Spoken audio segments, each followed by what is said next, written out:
This part of the Bay Area is considered one of the top areas in the world for biodiversity. We have an incredible diversity of plant species here. We have over 600 native plant species and over 300 non-native ones. In order to map plant communities, one first has to define them. So one of the first steps that we had to undertake in figuring out how to map the plant communities was to describe them. Plant communities being the combination of plant species that occur in any one given area.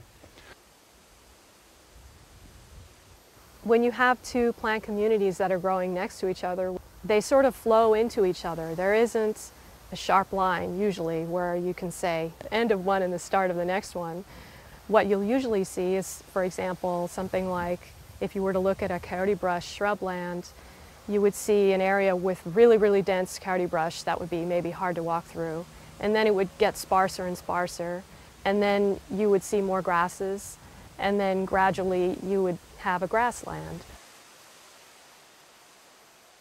Somewhere along that boundary is a line that needs to be drawn to label one as a coyote brush shrubland and one as a grassland. And the next step after deciding what the composition of those plant communities are and assigning preliminary names to them was to design a key that field crews could take out and quickly use to identify the plant community they were standing in on the ground. The photo interpreters have an incredible responsibility in this project. They actually have to look at aerial photos that were taken from about 10,000 feet and discriminate subtle differences in the vegetation patterns they see on the image. They have to apply labels to each polygon that they draw on an aerial photo. The photo interpreter is using a stereoscope. This allows them to view the aerial photos in 3 dimensions, and it makes discriminating the plant communities a lot easier.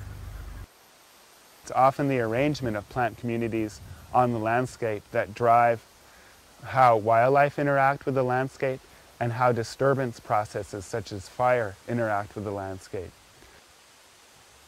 This map is a tool to help us target areas of non-native species to remove.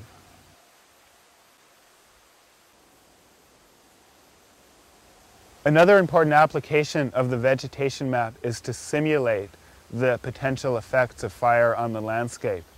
There's a software package that we can actually apply fire on the virtual landscape inside the computer and watch how it burns. The vegetation map is an absolutely essential component of that process because each vegetation type burns differently. We have a lot of detailed data that we can now use to simulate fire. Having one vegetation map is really useful as far as its application for fire management, tracking invasive species, mapping wetlands, describing wildlife habitat.